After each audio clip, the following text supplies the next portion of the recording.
So I'm going to address, like the gut health, the sort of flora that you have in your stomach, and that is really important, in order to have like an overall kind of health.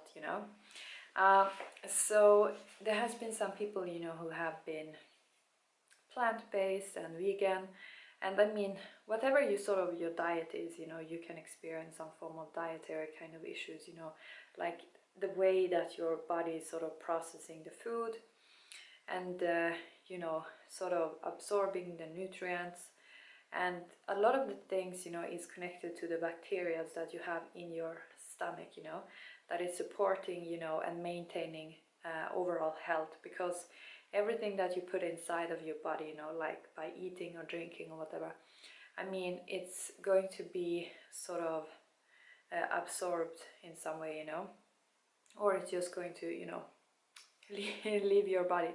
But in that process, you are like having these bacteria in your stomach, and sometimes you can actually have bad bacteria, and that's like one of the things that can cause different health problems and so forth related to that. And also sometimes, for example, if you take some from medical drugs or something, you can actually wipe out your sort of gut flora, So I remember that very long time ago I was taking some antibiotics, and at the same time I was also recommended to take these kind of probiotic bacteria, like supplement of it, to sort of maintain a good, like flora of the stomach, like of the guts, just to not sort of collapse that system, because you have to think that everything that you put inside your body when it comes to bacteria, and I know this is kind of, it's not really something people don't want to, think of bacteria as something good, but in this case it is something that is worth to notice, is that it's not going to take maybe instant effect, so some people, they may be they may be consuming only, let's say, one fruit, maybe doing meals where they only eating one fruit, and if it's not a organic or sustainable produced kind of fruit, maybe it has been in the cultivation process, it maybe have been cultivated by the use of different pesticides and stuff, and those can be sort of reside, there can be residues of that on that fruit. So if you're consuming, let's say, 25, I don't know, something, you're going to get quite a lot of that particular pesticide into your own sort of gut system, and that's going to affect the bacteria in your stomach, but you maybe not even noticing it ASAP, because everything, when it comes to bacteria and stuff, I mean, you maybe will have a certain set of bacteria, but that sometimes, even if you have some form of infection or whatever, I mean, it's going to be like, the number of good bacteria is going to go down, and then it takes some time to sort of re-establish that, re-establish a healthy gut system, and you have to allow for that time, because in the meantime, as you sort of building up a good balance again, you maybe experience some form of health issues in that time, so, and so yeah, and also I don't really understand this concept, because let's say when we're talking about probiotic bacteria and stuff, some people are like, oh, so if you're consuming the milk that is aimed to feed calves, like animals, that would sort of aid in that system. Well, there is like yogurts and stuff, that has been fully plant-based, that sort of is containing, some bacteria and stuff, and so forth. So, I mean, you're definitely getting such things from eating, fully plant-based. And also, I never had any, digestive problems, I think that, if you are consuming alcohol, for example, that can sort of, cause a disturbance, to your gut system. And if you also I mean, one of the things that we have to understand is that a lot of the food that we are consuming is not clean, it's not pure, you know. There is always some form of pesticides that has been used. I remember when I was in Dubai, they actually banned the watermelons from a certain, that had been sort of grown in a certain area, because the water that they were using to actually sort of, you know, produce those watermelons was really not clean water, you know, and that meant that there was some heavy metals or whatever inside of the watermelon, you know. So they sort of banned it, you know. And this is important because a lot of the water, you know, across the world is not clean, it's not pure. There is some stuff in it that is sort of bad, you know. So I mean, if you're eating very like one particular fruit, you know, or one particular thing, you know, for like extended period of time, or like in a large amount, you know, within a short period of time, you might be exposed to some other forms of pesticides or other kind of metals or whatever might be, you know, in addition to that, you know, because it's not 100% sure that it's going to be pure, even if things are said to be organic. Like, you haven't, if you haven't produced it yourself, you cannot 100% sure that it's going to be what it actually says that it is, because it's someone who's put a label, but the label itself is not guaranteeing. I mean, it's, you have to still be skeptical to whether or not it actually is organic, you know, because you haven't been there throughout the entire process as that has been sort of produced. And also some people, you know, who are in very congested, like very like cramped types of cities where there is a lot of this pollution, you know, and there can be, even depending on the weeks and days, there might be more pollution from some forms of industries in the air, and you're taking it in. Those things can also, you know, have sort of interrupt the way that your biologic system, like within your body, is sort of operating, you know. And the effects from that is not going to be immediate always, you know. There might be some period of time before those things actually take some form of expression. So you have to be aware of that. If you have some form of reaction to something and you're like, okay, why did this happen? And you're like, you're sort of you're thinking about, okay, what have I done just before this happened? I mean, it doesn't have to be that particular thing you actually have done like prior to the offset of some form of reaction. It might be something that you have been doing a while back, you know. So you have to have that sort of, you know, understanding of the time. And many times you are not even going to be able to sort of pinpoint what actually has caused that form of reaction, because as I said, these pesticides and whatever, you know, might be present, it's not, you know, 100%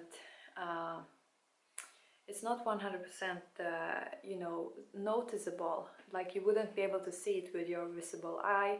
There wouldn't be any label saying that this has been used for this. I mean, there can be some, how can you know what has been in the soil? Like, there might have been some prior kind of growth, and even the rain itself can have some form of acids and stuff. Like, we don't, it's very hard, you know, to sort of to sort of break down what actually has caused that, you know. But in itself, you know, the plants and stuff, I'm just going to have some tea. But in itself, like, the plants are like considered much higher quality than eating animal products, you know, because you have to think about this when you sort of are doing the pros and cons and so forth. Plants have fewer sort of negative factors than what animal products have, you know. And there's this also thing to consider, is that an animal has consumed quite a lot of plants in order to sustain itself to that degree that it has been able to be chopped up into some pieces, you know, and land on the plate.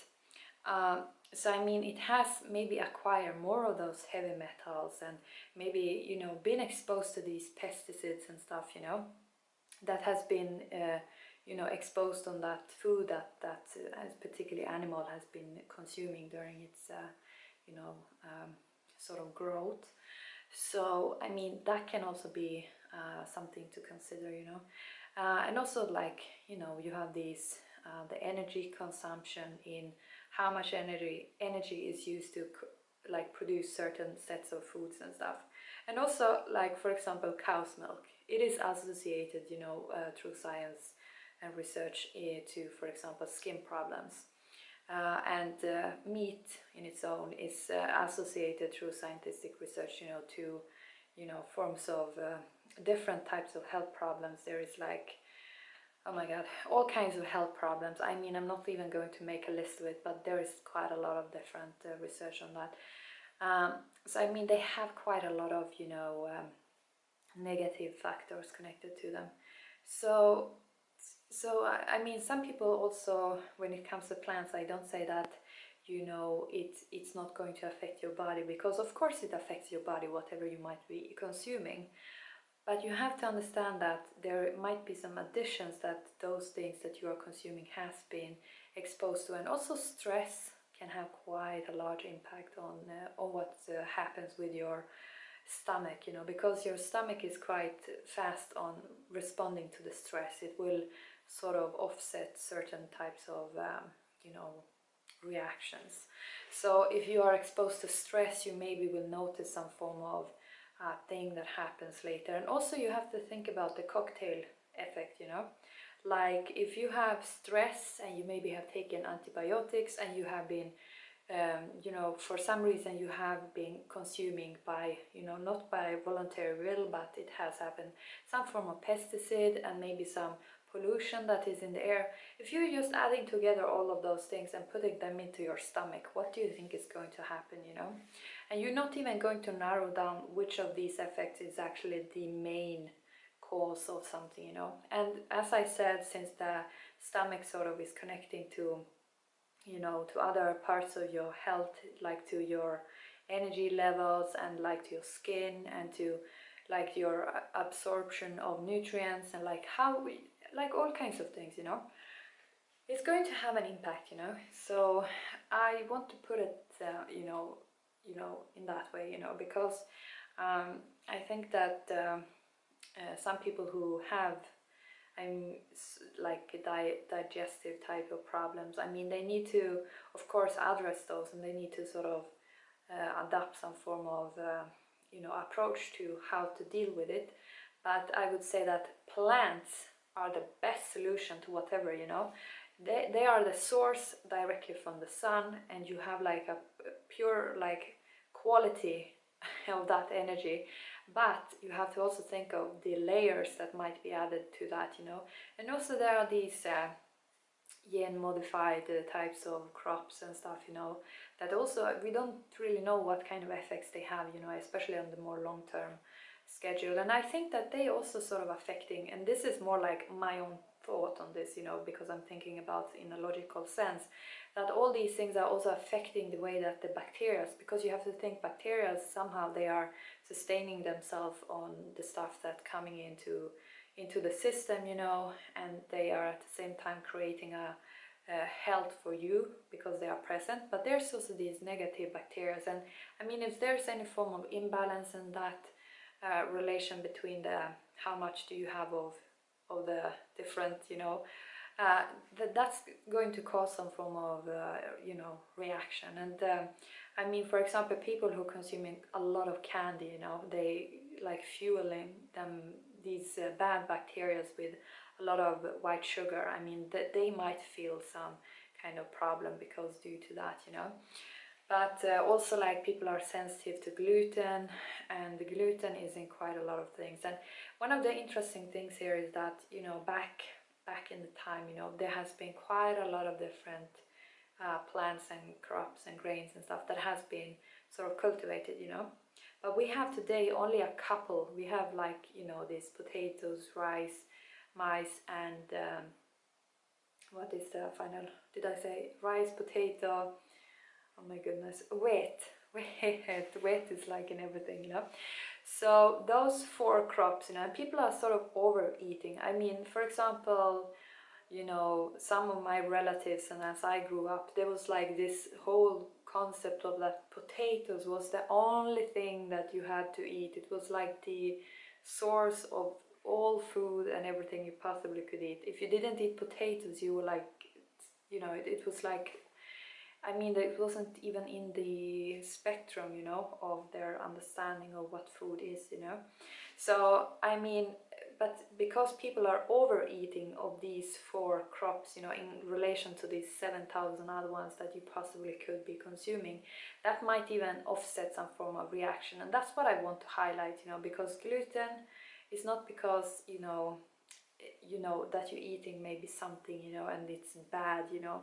It's because, you know, you overeating something, you know, like and this is, I think, also, you know, for people, let's say there is these recommendations, you know, that you shouldn't eat too much of this fish or whatever because it has heavy metals and so forth, especially like for pregnant women, you know, that they shouldn't over consume certain things, you know. And it's like that accumulated effect, you know, either if it's from an effects that's stemming from if you're consuming a bunch of things, or if it's already accumulated to a large percentage in whatever you might be consuming. So to have some form of variety is quite a good you know, good sort of what should I, like a good rule, you know, to have. But plants themselves, I mean, you can do so many things with plants, so I would definitely say that absolutely no problem just consuming plants. And either way, I think that the effects that some people sort of is experiencing from having digestive problems is actually such problems because it's just a symptom. You have to understand, you have to separate the cause of some form of symptom, you know, from the symptom itself, because, you know, the body is going to respond with the same forms of symptoms even if it's different forms of causes, you know. So let's say, you know, skin problems, if you have digestive problems you might get skin problems. If you're consuming cow's milk you're going to get skin problems. I mean, you see, it's the same symptom but it's different causes, you know.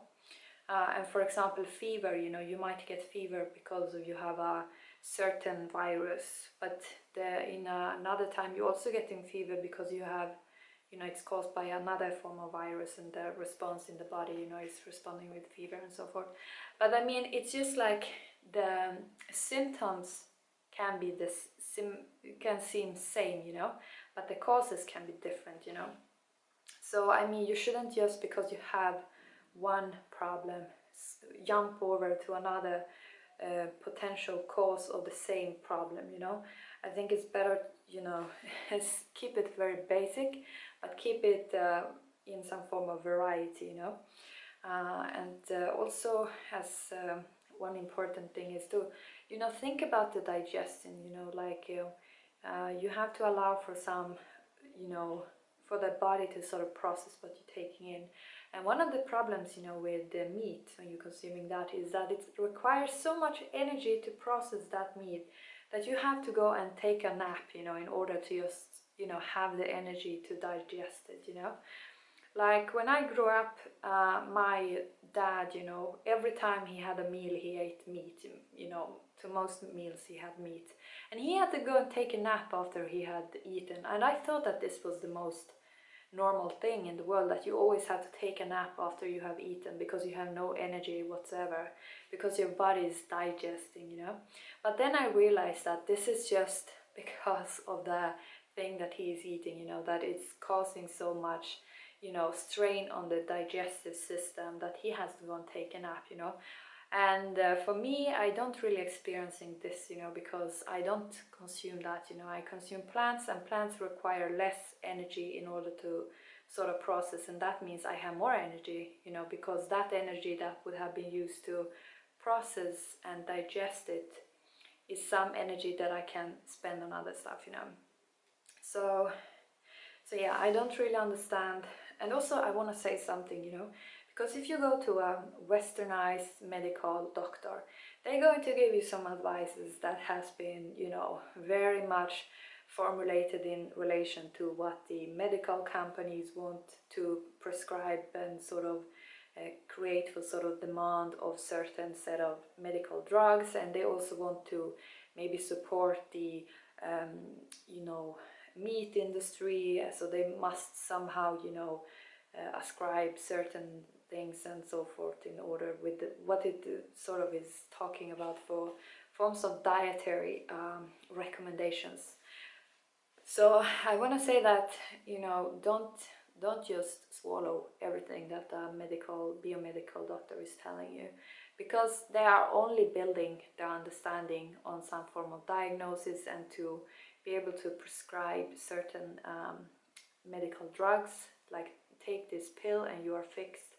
And there is even, you know, there is a certain set of knowledge that they are applying, you know, and methods and so forth, you know, that has developed from there.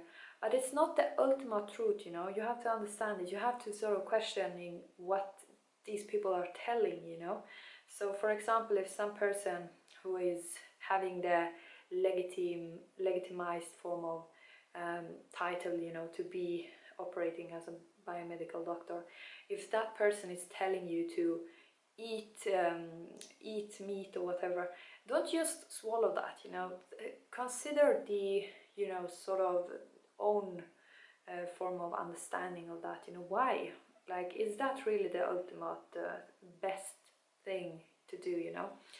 And also because there's quite a large variety of advices, you know.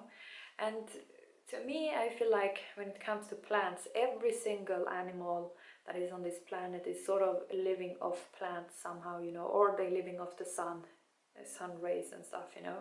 So I mean, the plants is like the ultimate sort of foundation, you know. And then from there you have animals and so forth. But I mean, because of that, because the energy that is the source of food, you know, is the sun energy, then somehow it wouldn't have to go through all of these different layers of animals, you know, in order to get into your body, you know. And that is something I think is very important, you know, to sort of pinpoint. And also, don't just have that big of a like, don't take medical doctors too serious, you know. Always, you know, think for yourself when you are approaching these experts, you know, because you know, experts, they going to tell you certain things, but I mean, not everything is actually true. There might be some shift. There is a new research that has shown something that is against what has been previously the advice that has been offered by medical doctors, you know, and then they're going to shift it, you know, and start to say something else, you know. But I feel like the ultimate foundation, if you look at the nature and stuff, is that, you know, the sun energy is what is building up the plants, and animals and all these things is consuming the plants. But what they really is consuming is ultimately the sun energy that is sort of building in. So, and of course then you have all these vitamins and minerals and stuff to think, but you can get all of that from plants, you know. So because of all these other pollutions in the environment and stuff that we have today, and especially like watermelon, if you are a person who's like going to Thailand or you're going to Bali and you're like, okay, I'm just going to eat all these water-based fruits and I'm going to overcome